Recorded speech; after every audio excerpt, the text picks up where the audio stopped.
Good morning guys. सगळे आले ready सगळे? काय बघणार आहे आपण आज? Current affairs. मी तुम्हाला अगोदरच सांगितलं होतं करंट अफेअर्सचं वेटेज किती आपल्याला किती आहे? 10 to 12 किंवा 15 व्हॅरी करता. एव्हरी टाइम डिफरंट असतात. सो करंट अफेअर्स मध्ये दोन टाईप मध्ये असतात. पहिले तर काही असतं स्टॅटिक वालं आणि काही असतं करंट. स्टॅटिक जे फिक्स असतं प्रत्येक वर्षी 2014 जरी बघितलं तुम्ही आणि 2024 तुम्हाला काही क्वेश्चन्स असे असतील की जे सेमच असतील. जर बघितलं तुम्ही डिफेन्स एक्सरसाइजेस, एअरफोर्स डे कधी सेलिब्रेट केला जातो, काय आपल्याकडे एअरक्राफ्ट कोणकोणते, ह्या काही अशा गोष्टी असतात ज्या असतात स्टॅटिक जी के. सो करंट अफेअर्सला आपण दोन ह्याच्यात डिवाइड करतो. पहिला असतो स्टॅटिक आणि सेकंड करंट. स्टॅटिक वाला पार्ट सेम असणार आहे, कधीच चेंज होत नाही. फक्त काय होतं की number of aircraft, number of tanks, number of guns increase होईल, स्क्वॉड्रन्स इन्क्रीज होईल. पण जे मेन त्याचं कॉन्स्टिट्युएंट आहे ते चेंज होणार आहे का? नाही. सो स्टॅटिक पार्ट असेल ज्याच्यावरून तुम्हाला 3-4 क्वेश्चन इझिली भेटेल आणि तुम्ही इझिली ते सॉल्व्ह करू शकता एनडीए रिटर्न एक्झामिनेशन मध्ये. सो आपण करंट अफेअर स्टार्ट करताना आपण स्टॅटिक वाला जो पार्ट आहे तो पहिले काय करून घेणार आहे, एकदम प्रॉपरली कव्हर करून घेणार आहे. सो जेव्हा तुम्हाला करंट अफेअर्स मध्ये म्हणजे एक्सरसाइज येत राहील, जसं की आता रिसेंटली एक एक्सरसाइज झाली, कोणती झाली माहिती आहे? Dust leak, Ajay warrior. ह्या ज्या रिसेंट एक्सरसाइज होत आहे हे तुम्हाला कधी चांगल्या प्रकारे समजेल जेव्हा तुम्ही स्टॅटिक जी के तुमचं स्ट्रॉंग असेल. सो आपण स्टार्ट करणार आहे स्टॅटिक पार्ट पासून. सो आज आपण डिफेन्स बद्दल थोडंफार बघू आणि मेनली डिफेन्स मध्ये आपल्याला माहिती आहे आपले arm forces constituents of 3 main forces, army, navy and Indian air force. Indian coast guard पण आहे त्यामध्ये. सो आज आपण स्टार्ट करणार इंडियन एअरफोर्स पासून, त्यानंतर आपण आर्मी आणि नेव्ही इंडिव्हिज्युअली आपण प्रत्येक फोर्सेस बद्दल माहिती घेणार आहे. फॉर्मेशन काय झालं, हिस्टोरिक बॅकग्राऊंड काय आहे, सिग्निफिकन्स काय आहे, कोणता डे कधी सेलिब्रेट केला जातो, परत एक्सरसाइजेस काय काय आहे, आपल्याकडे कोणते एअरक्राफ्ट्स आहे, आपल्याकडं जर नेव्ही म्हटलं तर आपले प्रोजेक्ट्स कोणकोणते, जसं आपण बघितलं होतं की प्रोजेक्ट 75 आहे, project 17A, project 15A, project 15B. हे जे शिप्स आहे हे तुम्हाला डायरेक्टली मॅच द पेअर मध्ये विचारता. सगळ्यात इझी आहे स्टॅटिक वाला पार्ट आहे. तुम्ही 1 वीक मध्ये तुम्ही सगळं डिफेन्स रिवाइज करू शकता. आणि तुम्ही आता समजा सपोज इन केस जरी तुमचा एनडीए मध्ये तुमचा रिटर्न क्लिअर झालं पण एसएसबी नाही झालं, काही पण रिझन असू शकतं, पण जेव्हा तुम्ही नेक्स्ट सीडीएस देशाल, एफकॅट देशाल, कोणती पण डिफेन्स रिलेटेड एक्झाम देशाल, त्याच्यासाठी हे जे स्टॅटिक वाला जी के आहे हे तितकंच जास्त काय असणार आहे, हेल्पफुल असणार. क्लिअर इथपर्यंत सगळ्यांना? कोणाला काही डाऊट? सो आपण डिफेन्स स्टार्ट करू. त्याच्यामध्ये सगळ्यात इम्पॉर्टंट असतात इक्विव्हॅलंट रँक्स. सो तुम्हाला डिरेक्टली मॅच द पेअर मध्ये विचारता की कॅप्टन हा आर्मी मध्ये, सो त्याचा equivalent rank in Indian navy काय आहे? सो तुम्हाला सांगता आलं पाहिजे की लेफ्टनंट आहे. सो लेफ्टनंट कर्नलचा equivalent rank lieutenant wing commander air force मध्ये. सो हे जे रँक्स आहे इक्विव्हॅलंट रँक्स आहे, याच्यावरती एक क्वेश्चन येतच असतो. प्लस तुम्हाला एसएसबी मध्ये खूप जास्त हेल्पफुल आहे. जेव्हा तुमचा पर्सनल इंटरव्ह्यू होतो त्यावेळेस तुम्हाला डिफेन्सचं नॉलेज चेक करताच ते. आता आपण सगळेजण जे आहे सगळे डिफेन्स ॲस्पिरंट आहेत आणि सगळ्यात बेसिक गोष्ट आहे की तुम्ही ज्याची एक्झाम देत आहे नॅशनल डिफेन्स अकॅडमी, त्याच्याबद्दल तुम्हाला माहिती पाहिजे, तुमच्या फोर्सेस बद्दल तर तुम्ही माहिती असलीच पाहिजे. सो त्यामुळं हे जे रँक स्ट्रक्चर हे तितकंच इम्पॉर्टंट आहे. सो आर्मीमध्ये जर बघितलं ऑफिसर रँक स्टार्ट होतो लेफ्टनंट, कॅप्टन, नंतर काय मेजर, नंतर लेफ्टनंट कर्नल, नंतर brigadier, major general, lieutenant general and general. इतकेच आहे का? Field marshal. याच्यावरती अजून एक रँक असतो, हायएस्ट रँक असतो, 5 स्टार रँक असतो आणि तो कोणता आहे? Field marshal. एक नेक्स्ट क्वेश्चन तुमच्यासाठी, आतापर्यंत किती फील्ड मार्शल झाले? एकच? करेक्ट. कोणकोणते? हा, कोणकोणते? Yes, correct. सिमिलरली जर नेव्ही मध्ये बघितलं आपण सब लेफ्टनंट पासून स्टार्ट होतो, नंतर lieutenant commander, captain, commodore, rear admiral, vice admiral and admiral. आणि याच्यावरती परत एक रँक असतो, तो कोणता असतो माहितीये? नाही, ऍडमिरल ऑफ द फ्लीट. काय असतो? Admiral of the fleet. जर इंडियन एअरफोर्सचे रँक बघितले आपण, काय फ्लाइंग ऑफिसर पासून स्टार्ट होतो, नंतर असतो flight lieutenant, squadron leader, squadron leader नंतर काय विंग कमांडर, नंतर असतो group captain, air commodore, air vice marshal, air marshal and air chief marshal. याच्यावरती अजून एक रँक असतो highest, marshal of the air force. Fleet म्हणल्यावर नेव्ही. सो ते काही गोष्टी आहे ते स्पेसिफिक फोर्सेस रिलेटेड आहे. सो इथपर्यंत क्लिअर आहे. सो पुढे जायचं. सो आता आपण स्टार्ट करणार आहे इंडियन एअरफोर्स. तुम्हाला जर सांगितलं एअरफोर्स, नंतर army, navy, Indian coast guard, आपण प्रत्येक फोर्सेस बद्दल बघणार आहे. सो तुमच्यासाठी एक होमवर्क असणार आहे. आपले जे काही फोर्सेस आहे, आर्मी, नेव्ही, एअरफोर्स तर ठीक आहे, परत असेल Indian coast guard, national security guard, परत असेल DRDO, इस्रो, हे सगळ्यांचे तुम्हाला काय फाइंड करायचे आहे? मोटो. नेक्स्ट लेक्चरमध्ये मी तुम्हाला मोटो विचारणार आहे, कोणता पण फोर्सेस आणि त्यांचे मोटोज काय. सो हे तुमचं काय असणार आहे? होमवर्क. सो आपण स्टार्ट करणार आहे इंडियन एअरफोर्सची हिस्ट्री. सो तुमच्यासाठी फर्स्ट क्वेश्चन, एअरफोर्स डे कधी सेलिब्रेट केला जातो? कधी? 8th of October. काय झालं? बर, 8th ऑफ ऑक्टोबरच का बर? काय? अरे बोल काहीतरी. Y 8th October? काय झालं होतं अशा यावेळेस की आपण 8th ऑक्टोबरच सेलिब्रेट केला जातो? काय रिझन आहे? बरं, यावेळेस एअरफोर्स डे सेलिब्रेट कुठं झाला होता? आतापर्यंत कसं व्हायचं की जे नॅशनल कॅपिटल ऑफ इंडिया आहे दिल्ली, दिल्लीला मोस्टली जे आपले कोणते पण एअरफोर्स डे असेल, आर्मी डे असेल, नेव्ही डे असेल, हे सेलिब्रेट केले जायचे. पण आता काय झालेलं आहे की जे नॅशनल कॅपिटल आहे तिथून शिफ्ट करून वेगवेगळ्या सिटीज मध्ये आता काय केलं जातं, हे डे सेलिब्रेट केलं जातं. सो 8th ऑक्टोबरला ह्या वेळेस एअरफोर्स डे कुठे सेलिब्रेट झाला होता? प्रयागराज. कुठे? आणि प्रयागराज कुठे आहे? ओके. 8th ऑफ ऑक्टोबर का बर? Y 8th of October? कारण 1932 मध्ये जेव्हा ब्रिटिश एअरफोर्स होते आणि आपण कोणाच्या अंडर होतो? ब्रिटिश रूल मध्ये आपण जेव्हा होतो, आपण तेव्हा इंडिपेंडेंट होतो का? नाही. त्यावेळेस ब्रिटिशर्सला जे ब्रिटिश फोर्सेस होते, रॉयल ब्रिटिश फोर्सेस, त्यांना सबऑर्डिनरी फोर्स म्हणून त्यांना गरज पाहिजे होती कोणत्या तरी फोर्सेसची. सो तेव्हा त्यांनी इंडियन एअरफोर्सची काय केली होती? ॲज अ सबऑर्डिनरी फोर्स त्यांना सपोर्ट करण्यासाठी एक फोर्सेस इस्टॅब्लिश केली होती, ते होते इंडियन एअरफोर्स. सो त्यावेळेस 8th ऑफ ऑक्टोबरला केलं होतं, म्हणून आपण एअरफोर्स डे कधी सेलिब्रेट करतो? 8th of October. पण पुढे चालून 1945 मध्ये जे सेकंड वर्ल्ड वॉर कधी झाला? पिरियड काय? Yes, 1939 to 1945 second world war झाला. त्या वर्ल्ड वॉर मध्ये इंडियन एअरफोर्सनी एकदम डिस्टिंग्विश जे आपण सर्व्हिस केली, एकदम भारी परफॉर्म केलं. त्यासाठी त्यांना ब्रिटिशकडून एक टायटल भेटला होता, रॉयल इंडियन एअरफोर्स, असं आपण इंडियन एअरफोर्सला म्हणायचो. आणि हा टायटल कधी भेटला होता?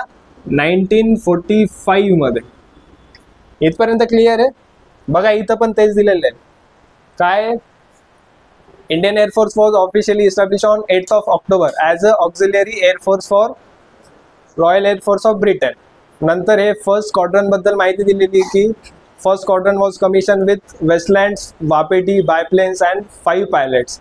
1945 मध्ये काय झालं होतं, त्यांच्या कॉन्ट्रीब्युशनसाठी सेकंड वर्ल्ड वॉर मध्ये त्यांनी जे सर्व्हिस केली त्याच्यासाठी त्यांना रॉयल हा टॅग भेटला होता. पण जेव्हा आपल्याला काय भेटलं, 1947 मध्ये इंडिया काय झालं होतं? इंडिपेंडंट कंट्री झाली. सो त्यानंतर आपण 1950 मध्ये हा जो रॉयल जो टॅग होता हा आपण काय करून दिला? काढून टाकला. तेव्हापासून आपण काय म्हणतो? Indian air force. इथपर्यंत क्लिअर आहे? कोणाला काही डाऊट? आणि काय असेल इंडियन एअरफोर्सचा रोल? हा, सिक्युरिटी. आपलं जे एअर स्पेस आहे त्याला सिक्युअर करण्यासाठी आपण एअरफोर्स. फक्त तेच काम आहे का? नाही. जर तुम्ही बघितलं कुठे काही डिझास्टर आले, नॅचरल डिझास्टर, रेस्क्यू ऑपरेशन जे म्हणतो, त्याच्यामध्ये पण एअरफोर्स हेल्प करतील. जसं आपलं एक सेपरेट पण आहे NDRF, नॅशनल डिझास्टर रिलीफ. परत जर तुम्ही बघितलं इंडियन एअरफोर्स काही एक्सरसाइज करताय, humanitarian assistant disaster relief exercises, ते फक्त याच्या प्रॅक्टिस करता की काही ऑन टाइम एखादं काय नॅचरल डिझास्टर आलं त्याला कसं टॅकल केलं पाहिजे, कसं रेस्क्यू केलं पाहिजे, त्यासाठी इंडियन एअरफोर्स सेपरेट एक्सरसाइजेस सुद्धा करते. क्लिअर इथपर्यंत? हा, जे आपण बघितलं मार्शल ऑफ द एअरफोर्स. आतापर्यंत किती मार्शल ऑफ द एअरफोर्स होते? इम्पॉर्टंट क्वेश्चन आहे. आपण बघितलं हायेस्ट रँक कोणती आहे एअरफोर्सची? Marshal of the air force. आपण बघितलं आर्मीची हायेस्ट रँक फील्ड मार्शल. किती होते आतापर्यंत? 2. करेक्ट. मग एअरफोर्स मध्ये एकच होते. आणि आता करंटली कोण आहे?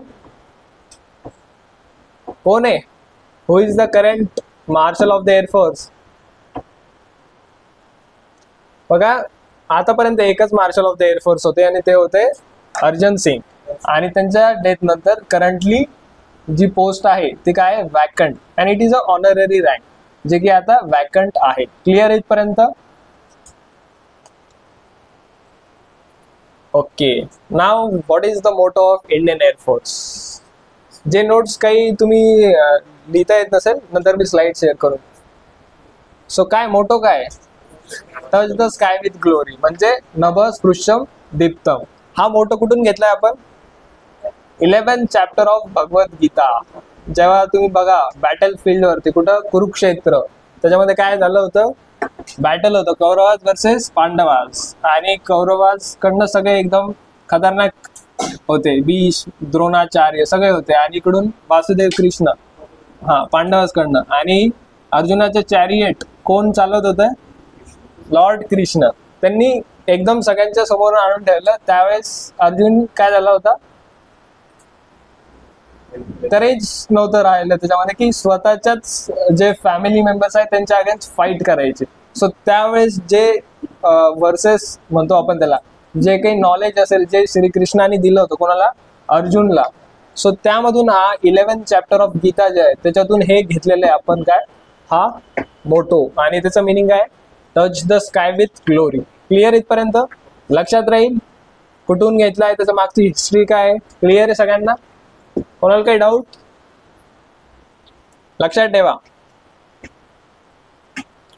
नंतर आहे what is the insignia of Indian air force, म्हणजे सिम्बॉल्स, फ्लॅग. सिम्बॉल तर इझी आहे. जो बघा, जो राऊंड शेप आहे, आउटर इज ऑरेंज, नंतर व्हाईट आणि ग्रीन. हे जर तुम्ही नीट ऑब्झर्व केलं असेल, आपले जे एअरक्राफ्ट असेल वगैरे त्यावरती हा सिम्बॉल असतो. हा मोस्टली तुम्ही जर बघितलं युनिफॉर्म्स वगैरे त्या टाइप मध्ये भरपूर ठिकाणी बघितलं जातं. आणि हे काय? Flag of Indian air force. Clear इथपर्यंत?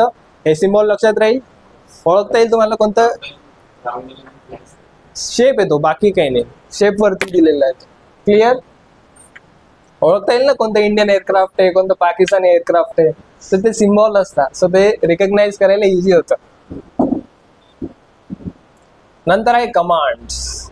कमांड्स म्हणजे तिथं कॉम्बॅट रेडीनेस साठी वेगवेगळ्या गोष्टी केल्या जातात. आणि मोस्टली जे मार्शल ऑफ द एअरफोर्स आहे ते हेड असतात कोणाचे? कमांड्सचे. सो टोटल किती कमांड्स आहे? 7. माहिती तुम्हाला हे 7 कमांड्स कुठे? जर तुम्ही बघितलं सेंट्रल कमांड कुठे आहे? Central command Prayagraj. आणि प्रयागराज का बरं इम्पॉर्टंट आहे? कारण मी तुम्हाला आता सांगितलं प्रयागराज 8 ऑक्टोबर काय झालंय? एअरफोर्स डे सेलिब्रेट झालाय. कुठं झालाय? प्रयागराज. करेक्ट. हे आहे सेंट्रल. जर आपण ईस्टर्न बघितलं, ईस्टर्न एअर कमांड कुठे? शिलाँग. आणि western new Delhi. Northern command कुठे? इंडियन एअरफोर्सचं नदन कमांडच नाहीये. जे वेस्टर्न कमांड आहे ते कुठे? दिल्ली. सो आपण किती बघितले आतापर्यंत? 3. सो आता साऊथ वेस्ट गांधीनगर म्हणजे कोणतं स्टेट? गुजरात. करेक्ट. सदन कुठे? सदन command Thiruvananthapuram.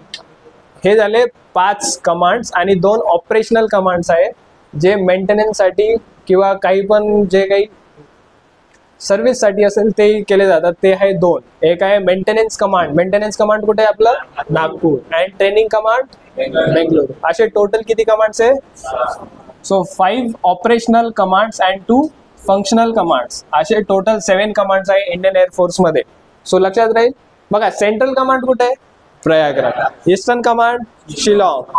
Western command new Delhi. Southern command Thiruvananthapuram. South west command Gandhinagar. 5 command झाले. नंतर राहते बघा maintenance command. M for maintenance, N for Nagpur. M नंतर एन येतं, तसं तुम्ही मेंटेनन्स कमांड नागपूरमध्ये. कन्फ्युजन व्हायचं काहीच कारण नाही. आणि नंतर कोणतं राहिलंय? Training command. ट्रेनिंग कमांड कुठे आहे? बेंगळुरू. क्लिअर आहे इथपर्यंत? 7 कमांड्स इम्पॉर्टंट आहे. हेडक्वार्टर्स कुठे लक्षात ठेवायचे. क्लिअर इथपर्यंत? कोणाला काही doubt? Okay. Commanders of Indian arm forces.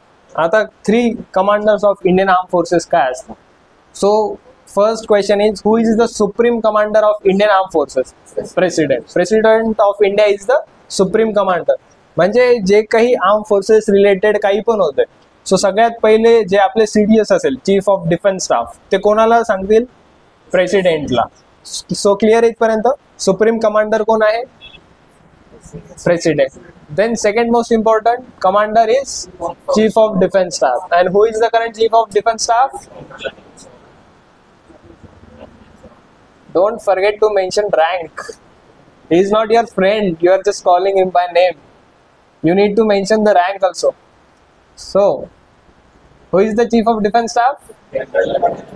General Anil Chauhan. And who is the current Chief of Indian Air Force? Air Chief Marshal Vivek Ram Chaudhary. So these 3 are the commanders of Indian Air Force. So third commander is same, means for Army it is Chief of Army Staff. For Navy it is Chief of Navy Staff. Clear? इथपर्यंत कोणाला काही doubt? कळतंय सगळ्यांना? Okay. So काही display teams आहे आपल्या. तुम्ही बघितलं असेल डिस्प्ले टीम्स. डिस्प्ले टीम्स काय असतात? एअर शो वगैरे जे होतं ना, एअर शो वगैरे होता, त्यामध्ये डिस्प्ले टीम्स असतात, ते पार्टिसिपेट घेतात. तुम्ही बघितलं असेल रिसेंटली सिंगापूरचा जो एअरफोर्स डे होता, त्यासाठी आपले सूर्यकिरण टीम गेली होती एअर शोसाठी. तुम्ही क्रिकेट तर बघताच. तुम्ही वर्ल्ड कप बघितलं, 50 ओव्हर्स वर्ल्ड कप. ओपनिंग सेरेमनीला बघा, ते एअरक्राफ्ट उडताना बघितलं असेल तर ते कोणती टीम होती? That is also Suryakiran. Display टीमचे म्हणजे डिस्प्ले करण्यासाठी थोडंसं, आता बघा आपल्याकडे भरपूर काही टेक्नॉलॉजीज आहे, एअरक्राफ्ट्स आहे, थोडंफार शो पण करता आला पाहिजे ना आपल्याला की काय आहे आपल्याकडं. सो त्यासाठी दुसरं काही नाही. सो जी आपली एरोबॅटिक्स डिस्प्ले टीम आहे, त्याचं नाव काय? आपलं सूर्यकिरण. आणि कधी इस्टॅब्लिश झाली होती? 1996. आणि जी हेलिकॉप्टर डिस्प्ले टीम आहे, त्याचं नाव आहे सारंग. सो या 2 टीम्स आहे. एरोबॅटिक्स डिस्प्ले टीम म्हणल्यावर काय? सूर्यकिरण. अँड हेलिकॉप्टर डिस्प्ले टीम म्हणल्यावर सारंग. आणि हे कधी इस्टॅब्लिश झालं होतं? 2003. क्लिअर आहे इथपर्यंत? सो कोणकोणत्या आहे आपल्या display teams? Suryakiran and clear. Good. नंतर काही ब्रांचेस आहे. आता इंडियन एअरफोर्स, आता त्याच्यामध्ये काही ग्राउंड ड्युटी मध्ये येतात, काही फ्लाइंग ब्रांच मध्ये येतात, परत ग्राउंड ड्युटी परत 2 याच्यामध्ये डिवायडेड आहे. एक असतं टेक्निकल, दुसरं असतं नॉन टेक्निकल. फ्लाइंग मध्ये तर फायटर एअरक्राफ्ट असतात, ट्रान्सपोर्टर्स असतात किंवा हेलिकॉप्टर्स असतात. हे सगळे कशामध्ये येईल? फायटर्स मध्ये. आणि जे ग्राउंड ड्युटी मध्ये असेल टेक्निकल अँड नॉन टेक्निकल मध्ये डिवायडेड असतात.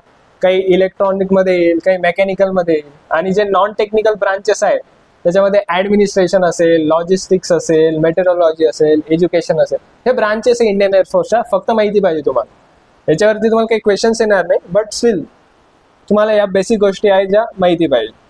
आणि यानंतर जे एअरक्राफ्ट वगैरे आहेत ते तर तुम्हाला माहितीच पाहिजे. कोणतं ट्रान्सपोर्ट एअरक्राफ्ट आहे, कोणतं फायटर एअरक्राफ्ट आहे, आपण कोणत्या कंट्रीकडनं घेतलंय, रशियन ओरिजिन आहे का, फ्रेंच ओरिजिन आहे का, US ओरिजिन आहे का, इंडिजिनियसली बिल्ड आहे म्हणजे इंडियामध्ये स्वतः इंडियाने बिल्ड केलंय. हे एअरक्राफ्टचे स्पेसिफिकेशन्स काय आहे, त्यांची स्पीड काय आहे, हे आपल्याला बेसिक गोष्टीची माहिती पाहिजे. नंतर एक इम्पॉर्टंट असं आहे की वेगवेगळे इन्स्टिट्यूट्स आहे, जसे नॅशनल डिफेन्स अकॅडमी कुठे आहे? खडकवासला, पुणे. अशा वेगवेगळ्या अकॅडमीज आहे इंडियन एअरफोर्सच्या. त्या कुठे आहे हे आपल्याला माहिती पाहिजे. जसं की एअरफोर्स अकॅडमी कुठे आहे? हैदराबाद, दुंडीगल, हे तर सगळ्यांना माहिती आहे. हेलिकॉप्टर ट्रेनिंग स्कूल कुठे आहे? हकीमपेट कुठे आहे माहिती कोणाला? तेलंगणामध्ये हकीमपेट. एअरफोर्स टेक्निकल कॉलेज कुठे आहे? हे पण बेंगलुरू मध्ये. Basic flying training school Prayagraj. Garud regimental training centre Chandinagar कुठे आहे? Punjab side. Institute of aerospace medicine हे पण बेंगलुरू मध्ये. अँड एअरमॅन ट्रेनिंग स्कूल हे पण कुठे आहे? बेलगाव, हे आहे कर्नाटका. बेळगाव इश्यू माहिती तुम्हाला? नाही माहिती? अजून एक homework. What is Belgaum issue? इंडियामध्ये सॉरी महाराष्ट्रामध्ये येतं का कर्नाटकामध्ये येतं हे पण सांगायचं. अजून एक क्वेश्चन. क्लिअर इथपर्यंत? कोणाला काही डाऊट? आता आपण बघणार आहे एअरक्राफ्टचे परत दोन टाईप आहे. Fixed wing aircraft and rotary wing aircraft. आता फिक्स्ड विंग म्हणल्यावर नावातूनच कळत आहे की त्यांचे विंग्स कसे असणार आहे? फिक्स. आणि रोटेट होत आहे म्हणजे ते काय असणार आहे? Helicopter. So fixed wing aircraft मध्ये आपण पहिले बघू फायटर एअरक्राफ्ट, त्यांचे स्पेसिफिकेशन्स काय आहे. त्यानंतर ट्रान्सपोर्ट एअरक्राफ्ट कोणकोणते आहे. आणि थर्ड ड्रोन सुद्धा एक एअरक्राफ्टचाच टाइप्स आहे. त्याला आपण UAV पण म्हणतो. माहिती आहे तुम्हाला UAV काय असतं? Correct. Unmanned aerial vehicle. Clear इथपर्यंत? बघायचे एअरक्राफ्ट? इंटरेस्टेड आहे सगळे? बर. आता एअरक्राफ्ट मध्ये परत fighter aircraft and transport aircraft. तुम्हाला काय म्हणलं? तुम्हाला स्पेसिफिकेशन्स आणि त्याची टायपोलॉजी माहिती पाहिजे. आपण कॉम्बॅट साठी कोणते यूज करतो आणि ट्रान्सपोर्टेशन साठी आपण कोणते एअरक्राफ्ट यूज करतो. क्लिअर आहे? सो फर्स्ट सगळ्यात मोस्ट वाईडली यूज जर कोणतं एअरक्राफ्ट असेल तर ते आपलं आहे Su-30 MK आहे, सुखोई. त्याच्यानंतर MiG-29 हे पण तितकंच इम्पॉर्टंट आहे, हे पण आपण खूप यूज करतो. हाल तेजस. हाल म्हणजे हिंदुस्तान एरोनॉटिक्स लिमिटेड, हे आपले एक डिफेन्स मॅन्युफॅक्चरिंग कंपनी आहे. आणि तेजस तुम्ही बघितलं असेल की PM मोदींनी तेजस फ्लाय केलं. त्यांनी स्वतः फ्लाय केलं होतं का? नाही. ते ट्विन सीटर असतात एअरक्राफ्ट, म्हणजे फायटर पायलट्स असतात, बट त्यांनी सॉर्टी घेतली म्हणजे एक राऊंड मारून आले होते त्यांनी. सो हे काय हाल तेजस इम्पॉर्टंट का बरं आहे? कारण हे आपलं एक इंडिजिनियसली बिल्ड आहे. सो नंतर आहे मिराज 2000, MiG-21, राफेल तुम्ही बघितलं असेल, राफेलवरती भरपूर कॉन्ट्रोवर्सीज वगैरे झाले होते. सो नंतर आहे जॅग्वार. नंतर जर आपण ट्रान्सपोर्ट मध्ये बघितलं C-295, हे पण एक ट्रान्सपोर्ट एअरक्राफ्ट आहे. हे सगळे ट्रान्सपोर्ट एअरक्राफ्टच आहे. C-130 जे super Hercules, C-17 Globemaster, Ilyushin 76, AN-32, हे काय सगळे ट्रान्सपोर्ट एअरक्राफ्ट. तुम्हाला नाव माहिती पाहिजे आणि ते कशासाठी यूज होतं, त्याचं पर्पज काय ते माहिती असलं पाहिजे फक्त. सो आपण स्टार्ट करणार आहे. Su-30 MK आहे, सुखोई. त्याला कॉमनली काय म्हणतो आपण? Flanker. It is commonly known as Flanker. So कोणते पण एअरक्राफ्ट असेल किंवा हेलिकॉप्टर्स असेल, सो त्याचं कॉमन नेम काय आहे याच्यावरती पण तुम्हाला क्वेश्चन्स फॉर्म होता. सो तुम्हाला माहिती पाहिजे की Su-30 MK आहे, जे मोस्ट कॉमनली यूज आहे, सगळ्यात जास्त यूज ज्या एअरक्राफ्टचा होतो त्याला कॉमनली काय म्हणतात? फ्लँकर. लक्षात ठेवा, Flanker. And Sukhoi is of Russian origin. कोणाकडनं घेतलं आपण? रशिया. आणि टोटल किती युनिट्स आहे? 272 एअरक्राफ्ट आहे आपल्याकडे. Multi role fighter aircraft. Clear इथपर्यंत? इतकं काही बेसिक गोष्टी जे तुम्हाला Su-30 MK आहे, ज्यालाच आपण कॉमनली म्हणतो फ्लँकर, या एअरक्राफ्ट बद्दल माहिती पाहिजे. क्लिअर? नेक्स्ट आहे MiG-29. त्याला मिकोयान पण म्हणतात आणि कॉमनली MiG-29 ला काय म्हणतात? बास. सो हे जे कॉमन नेम आहे हे सगळ्यात जास्त इम्पॉर्टंट आहे तुम्हाला. सो लक्षात ठेवा, MiG-29 ला कॉमनली काय म्हणतात? बास. हे पण कसं आहे? सिंगल सीटर आहे, ट्विन इंजिन आहे. हे पण कोणतं ओरिजिन आहे? Russian origin. याची जर स्पीड बघितली तुम्ही किती आहे? 2.3 मॅक. आणि Su-30 MK ची काय होती speed? Same 2.3 Mac. Approximate speed आहे. एक्झॅक्ट नंबर तर इंडियन एअरफोर्स रिव्हील नाही करत, ते जस्ट एक अप्रॉक्सिमेट व्हॅल्यू सांगतात. ऑब्वियस रिझन्स आहे की सिक्युरिटीसाठी तुम्ही सगळ्या गोष्टी तर नाही सांगू शकत. आणि जर तुम्हाला सगळ्याच गोष्टी माहिती पाहिजे करायची असेल तर काय बेस्ट ऑप्शन आहे? स्वतः एअरफोर्समध्ये जायचं आणि मग आम्हाला येऊन सांगा की काय आहे स्पेसिफिकेशन्स, काय स्पीड आहे वगैरे या गोष्टी. सो आपल्याकडे जितका डेटा अवेलेबल आहे, जितका इन्फॉर्मेशन त्यांनी प्रोव्हाइड केली आहे बेसिक, की जे सिव्हिलियन्सला सगळ्यांना माहिती असली पाहिजे. सो ती आपण स्टडी करतोय. क्लिअर आहे? कळतंय सगळ्यांना? नंतर आहे हाल Tejas mark 1A. It is a indigenously build by हाल. हाल तर माहिती तुम्हाला काय, आणि हे रिप्लेस करताय MiG-21S, जे अगोदर एअरक्राफ्ट होतं त्याला रिप्लेस करणारे ना आता आपण काय करतोय, इंडिजिनियसली बिल्ड तेजस रिप्लेस करणार. बघा ना तुम्ही, आता तुम्ही PM मोदींचे स्पीचेस ऐकले असेल की आपल्याला काय बनायचंय, आत्मनिर्भर भारत, म्हणजे सेल्फ रिलायंट कंट्री बनायची. आपण जे डिफेन्स जे इम्पोर्ट करतोय ना, डिफेन्स इक्विपमेंट्स असेल काही असेल, बघा आपली कंट्री सगळ्यात जास्त खर्च कशावरती करते, डिफेन्सवरती. आणि आपण जर डिफेन्स एक्सपोर्ट कमी केला आणि डिफेन्स प्रोडक्शन वाढवलं, त्याच्यामुळे काय होईल, आपल्या डिफेन्स एक्सपोर्ट वाढेल. आपण जे इम्पोर्ट करतोय दुसऱ्या कंट्रीज कडून घेतोय ते जर कमी केलं आणि आपण जर स्वतः जर डिफेन्स प्रोडक्शन केलं आणि ते जर आपण एक्सपोर्ट करायला लागला, सो आपली GDP ग्रोथ पण होईल आणि आपली इनडायरेक्टली आपल्या कंट्रीच्या डेव्हलपमेंटमध्ये खूप जास्त हेल्प होईल. जर तुम्ही आता रिसेंटली बघितलं असेल, आपल्याकडे क्रूज मिसाईल आहे, कोणती आहे, ब्रह्मोस, आपण ती एक्सपोर्ट करतोय. आता फर्स्ट टाइम आपण फिलिपिन्सला एक्सपोर्ट करतोय. सो हे पण एक इम्पॉर्टंट आहे. सो लक्षात ठेवा, हे एक 4.5 जनरेशनचा लेटेस्ट एअरक्राफ्ट आहे तेजस. सो इम्पॉर्टंट, याची स्पीड अप्रॉक्सिमेटली 1.4 मॅक असते. मॅक काय असतं रे, मॅक युनिट आहे, पण एक्झॅक्ट व्हॅल्यू माहिती तुम्हाला मॅक काय असतं, कोणालाच नाही माहिती.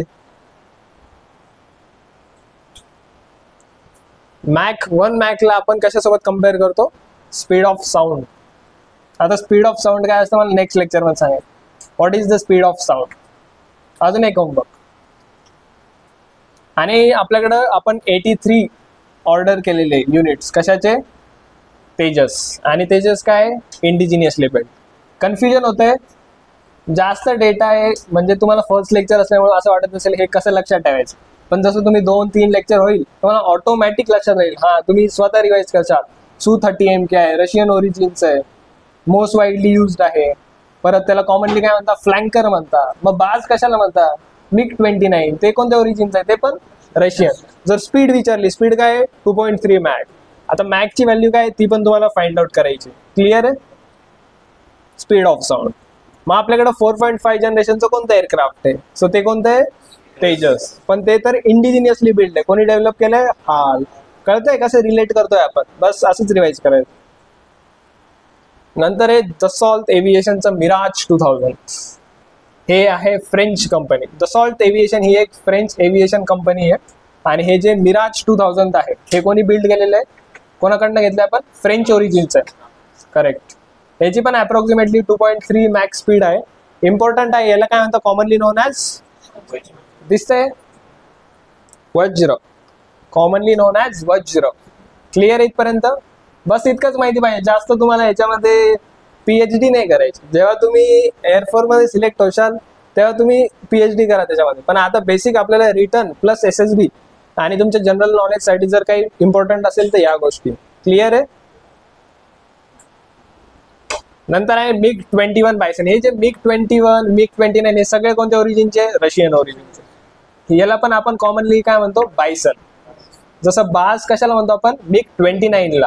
Su-30MKI ला काय म्हणतो आपण, फ्लँकर. बरं तुम्हाला Su-39MKI ची रिसेंट काही न्यूज माहिती आहे, काय झालं होतं, कुठे काय झालं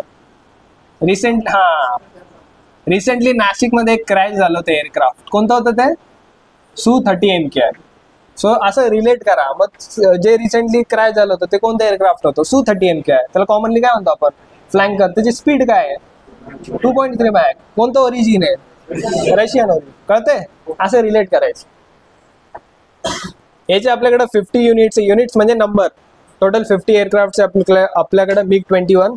याची स्पीड आहे 2.1 Mach, commonly known as Bison. हे पण single engine, single seater, multi role fighter aircraft आहे. क्लिअर? SEPECAT Jaguar.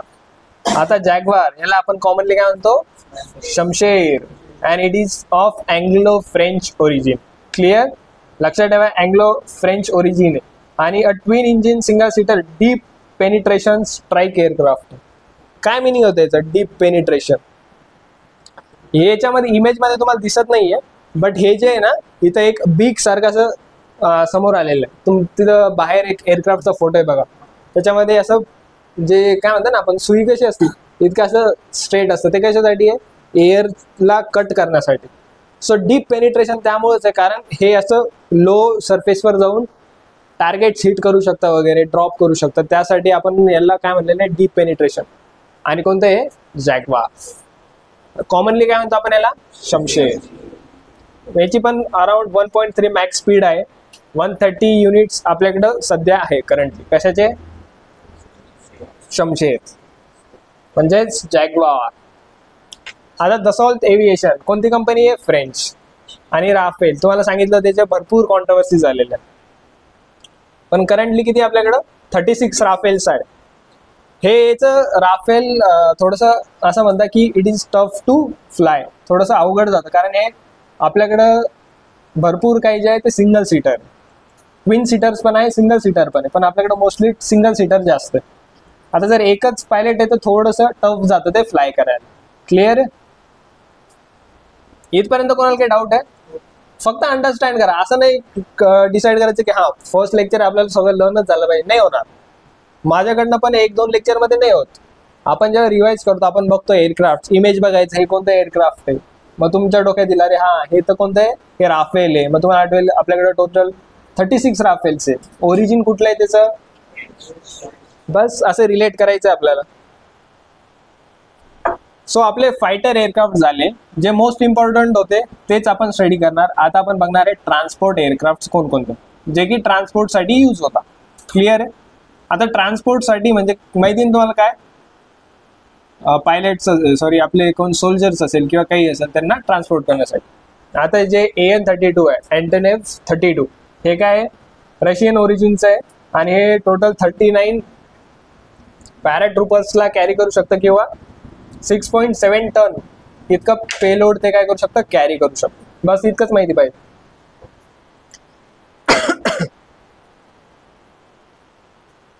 परत IL-76 हे पण कोणत्या ओरिजिनचं आहे? Russian origin. 17 आहे आपल्याकडं.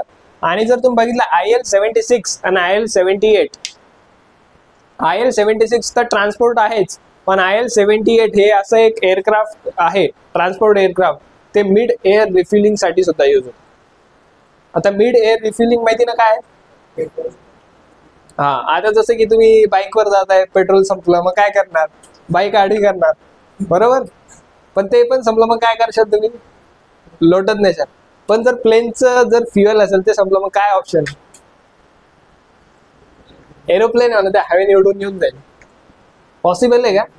सो जे फ्युएल जेव्हा कमी असतं तर मिड एअर रिफिलिंग साठी काही आपले एअरक्राफ्ट आहे ते आपण यूज करतो. आणि त्यामध्ये कोणतं आहे? IL-78. IL-76 हे जे व्हेरियंट आहे कशासाठी आहे? ट्रान्सपोर्टसाठी. क्लिअर? कोणाला काही डाऊट? ओके. बोईंग ही कंपनी कोणत्या कंट्रीची आहे? United States of America. So बोईंगचं जे आपलं C-17 ग्लोब मास्टर आहे ते पण एक काय ट्रान्सपोर्ट एअरक्राफ्ट आहे. हे पण 40 to 70 टन्स पेलोड कॅरी करू शकतं आणि 4000 to 9000 इतका डिस्टन्स ते एका फ्लाईटमध्ये ऑलमोस्ट कव्हर करतं. बस बेसिक गोष्टी ज्या माहिती पाहिजे तुम्हाला. एअरबस C-295 एअरक्राफ्ट त्याच्यामुळे इम्पॉर्टंट आहे कारण हे आपला डिफेन्स एक्सपो झाला होता कुठं? गुजरातमध्ये. त्यामध्ये अनवील केलं होतं त्याला. सो लक्षात ठेवा. हा, हे रिसेंटली खूप जास्त न्यूजमध्ये होतं, त्यामुळे आपल्याला थोडं लक्ष देऊ याच्याकडे. कोणतं हे? C-130 जे सुपर हर्क्युलस, आणि याला कॉमनली काय म्हणता? हर्क्युलस पण म्हणता कॉमनली. C-130 जे सुपर हर्क्युलस. तुम्ही बघा आता जी आपली काय म्हणता बॉर्डर आहे कोणती? POK रिजन, LOC कारगिलमध्ये रिसेंटली नाईट लँडिंग झाली आहे. कोणत्या एअरक्राफ्टची? C-130 जे सुपर हर्क्युलस. आता नाईट लँडिंग काय असतं? काय असतं? हा, बस लँडिंग इन नाईट. म्हणजे जेव्हा लाईट नसेल तेव्हा वेळेस एअरक्राफ्ट लँड करू शकतंय का? That is night landing. So ते पण टेस्ट केली कोणत्या एअरक्राफ्टची? हा, आणि नाईट विजन गॉगल जे आहे ते यूज करून सुद्धा याची केलेली आहे. तुम्हाला नेक्स्ट लेक्चरमध्ये त्याचे व्हिडिओ दाखवेल नाईट लँडिंग कशी केली जाते. सो इम्पॉर्टंट आहे. कोणती ओरिजिन आहे पण US. आता रोटेटरी विंग्स म्हणजे आता आपण बघू हेलिकॉप्टर्स. हेलिकॉप्टर्स मध्ये बस आपल्याला माहिती पाहिजे की कोणतं ट्रान्सपोर्ट आणि कोणतं अटॅक आहे. सो चिनूक तुम्ही बघितलं असेल दोन्ही साईडने काय विंग्स आहे आणि एकासाठी यूज होतं ट्रान्सपोर्टसाठी. आणि आता हे काय सगळे हेलिकॉप्टर्स हे कोणत्या कंपनीचं आहे चिनूक. तुम्हाला माहिती का चिनूक एक लोकल विंड पण आहे. माहिती आहे लोकल विंड काय असतं. राजस्थानमध्ये एक वॉर्म हे असते बघा विंड, त्याला लू म्हणता. ऐकलंय. तसं चिनूक ही नदन अमेरिकाची एक विंड आहे, लक्षात ठेवा. परत MI-75 सॉरी MI-70 तुम्हाला माहिती आहे की आपले जे फर्स्ट आणि former chief of defence staff कोण होते. हा त्यांची एक हेलिकॉप्टर क्रॅश मध्ये ट्रॅजिक डेथ झाली होती. करेक्ट. ते कोणतं हेलिकॉप्टर होतं ते MI-17च होतं. सो रिलेट करा. MI-26 सेम रशियन ओरिजिन, जास्त काही डिफरन्स नाही, फक्त त्याचे फीचर्स लक्षात ठेवा. नंतर हे चेतक हे पण फ्रेंच ओरिजिनचं आहे. हे युटिलिटी हेलिकॉप्टर आहे, मल्टीपर्पज साठी यूज केलं जातं. 190 युनिट्स आहे, 500 kg पेलोड हे पण कॅरी करू शकतो. Clear. Dhruv ALH. What is ALH. ALH ध्रुव काय असेल. ALH चा फुल फॉर्म माहिती कोणाला. मागे ALH चा फुल फॉर्म असा आहे ऍडव्हान्स लाईट हेलिकॉप्टर. काय आहे ऍडव्हान्स लाईट हेलिकॉप्टर. हे पण हिंदुस्तान एरोनॉटिक्स लिमिटेड हालनी बनवलेलं आहे आणि हे सिमिलर आहे, जे की एक आपल्याकडे light combat helicopter recently develop केलेलं प्रचंड, हे क्वाईट सिमिलर आहे त्याच्या सारखं. आणि हे जे आहे आर्मी आणि एअरफोर्स दोन्ही पण यूज करता. तुम्हाला माहिती ना आर्मी म्हणजे असं नाही की फक्त ते माउंटेन मध्ये घुसता, इकडे तिकडे घुसता आणि फाईट करता. आर्मीची पण सेपरेट एक एअर विंग असते. आर्मीकडे पण त्यांचे सेपरेट एअरक्राफ्ट असतात. नेव्हीकडे पण त्यांची सेपरेट एअर विंग असते, लक्षात ठेवा. अपाचे पण एक US ओरिजिनचं हेलिकॉप्टर आहे जे ट्रान्सपोर्टसाठी यूज केलं जातं. रिसेंटली आपल्याकडे 22 आहे, आपण 6 अजून जास्त ऑर्डर केलेले आहे, लक्षात ठेवा. पण MI-35 सेम रशियन ओरिजिन, जास्त काही नाही, थोडाफार डिफरन्स आहे. 1500 kgचं हे काय करू शकतं पेलोड कॅरी करू शकतो. 8 मेन वगैरे, जास्त याचं हे नाही. आणि एक सगळ्यात इम्पॉर्टंट जे की रिसेंटली डेव्हलप केलेले कोणी हाल प्रचंड, कारण हे लाईट कॉम्बॅट हेलिकॉप्टर हे कॉम्बॅट साठी यूज केलं जातं, त्यामुळे हे खूप इम्पॉर्टंट आहे. आर्मीकडे जे 95 आहे आणि एअरफोर्सकडे 67 ऑर्डर केलेले. रिसेंटली आपल्याकडे किती आता सध्या 15 प्रेझेंट आहे आपल्याकडे. मल्टी रोल अटॅक साठी पण आहे, ट्रान्सपोर्ट साठी पण आहे, वेगवेगळ्या पर्पजेस साठी ह्या हेलिकॉप्टरचा यूज केला जातो. सो हे one of the important helicopter आहे. क्लिअर आहे. इथपर्यंत कोणाला काही डाऊट कळतंय. सो इथं थांबणार आहे आपण आज, इतकंच आहे आजसाठी. आता याच्यामध्ये जितकं झालं याच्यामध्ये कोणाला काही डाऊट. एअरक्राफ्ट कळाले सगळ्यांना, हेलिकॉप्टर्स कळाले, परत एअरफोर्सचं फॉर्मेशन कसं झालं, कुठं झालं, कोणत्या डेला झालं, का बरं झालं, रॉयल टॅग तो कधी काढून टाकला वगैरे, सगळं क्लिअर आहे सगळ्यांना. ठीक आहे.